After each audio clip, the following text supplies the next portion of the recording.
안녕하세요, 하지은입니다. 여러분, 저희가 지난 영상에서는 나에게 맞는 책을 선택하는 방법에 대해서 이야기했었는데요. 여러분들 나에게 맞는 책 한번 선택하러 서점이나 아니면 리뷰 찾아보셨나요?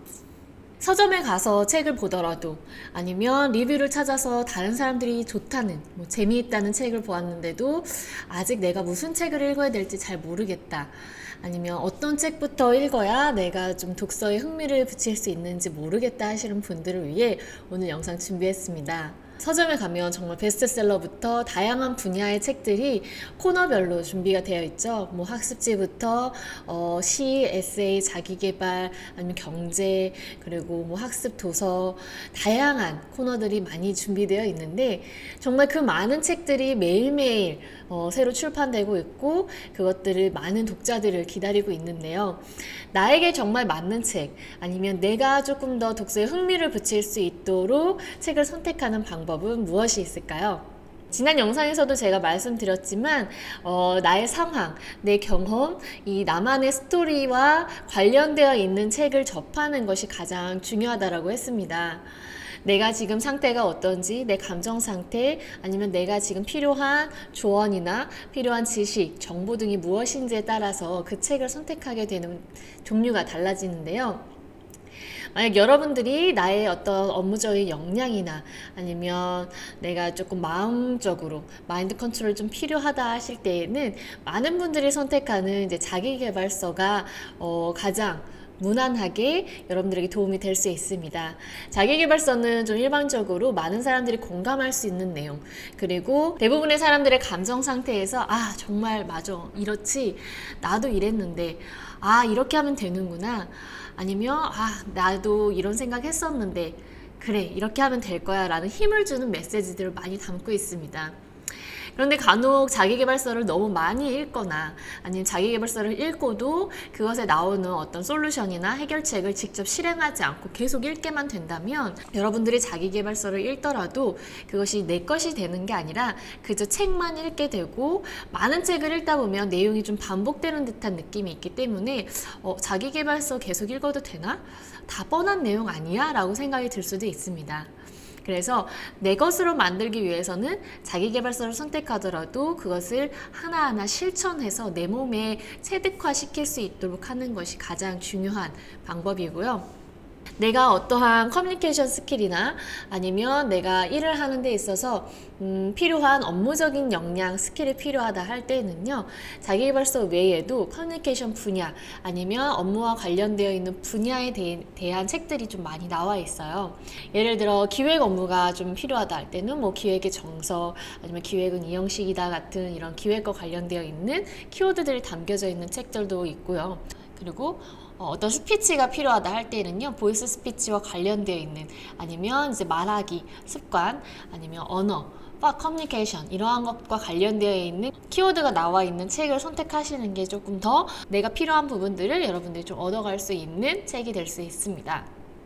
그리고 나는 자기계발서보다는 조금 그냥 머리를 식힐 겸, 아니면 좀 다양한 이야기가 궁금하다, 아니면 좀 내가 좀 상상력도 좀 풍부하게 키우고 싶고 머리를 식힐 겸 좀 읽고 싶은 책을 찾고 있다면 소설이나 시, 이러한 것들, 에세이도 여러분들에게 많은 도움이 될 수 있습니다. 소설이나 시, 아니면 에세이 같은 것들은 여러분들이 조금 상상력을 발휘를 해서 그 안에 있는 스토리, 아니면 그것이 내포하고 있는 의미들을 좀 파악하고 그것에 내가 좀 흠뻑 빠져서 내가 이 상황이면 어떻게 했을까, 아니면 주인공, 그 배경인물, 아니면 그 상황에 나를 좀 접목시키거나 아니면 그 상황에 대한 교훈을 얻게 되는 경우도 있더라고요.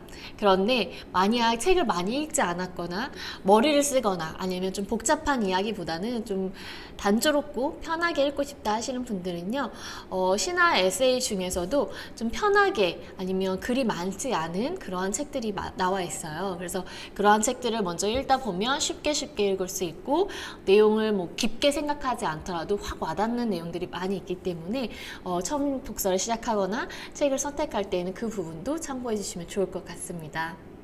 그리고 요즘 많이 읽는 책 중에 한 분야가 인문학인데요. 인문학은 아무래도 모든 어떤 독서뿐만 아니라 우리의 삶 속에서 좀 기본적으로 읽으면 좋을 내용들이 많이 담겨져 있습니다. 그런데 아무래도 처음부터 인문학을 읽거나 아니면 그것을 좀 집중해서 내가 파헤치고자 한다면 아직 책 읽는 게 익숙하지 않을 때에는 시간이 좀 걸려서 지루해질 수도 있고 책에 흥미를 느끼기가 좀 어렵진 않을까라는 생각도 드는 것 같아요.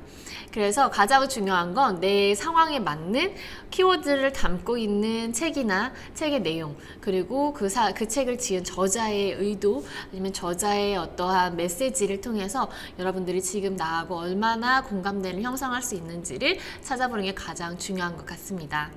가장 중요한 거는요, 여러분들이 책 한 권을 읽더라도 내가 처음 독서를 시작하거나 책에 흥미를 붙이고자 할 때에도 여러분들이 한 권 읽고 나서 내가 책을 읽는데 흥미가 있다 없다를 결정하기보다는요, 좀 다양한 책을 보면서 조금씩 그것에 익숙해지는 시간이 필요하다라는 겁니다. 그래서 어떤 누구도 첫 술을 배부를 수 없다라는 것처럼 여러분들이 책을 읽을 때에도 한 권만 읽고 책 읽는 거 정말 재미있다 재미없다 막 이런 걸 느끼기보다는 다양한 책을 좀 읽어보면서 나에게 맞는 분야를 찾아보는 것도 하나의 방법이 될 수 있습니다. 그리고 마지막으로 제가 이제 드리고 싶은 이야기는 책을 선택할 때 다른 사람의 후기를 읽어보는 것도 좋다고 했잖아요. 그리고 다른 사람들이 책을 추천해 주는 경우도 많이 있습니다. 그래서 이 책에서 전하고자 하는 메시지, 이 책은 어떤 내용을 담고 있는지, 그리고 이 책을 읽으면서 어떤 생각을 해보면 좋을지, 이런 추천해 주는 메시지들이 많이 나와 있는데요.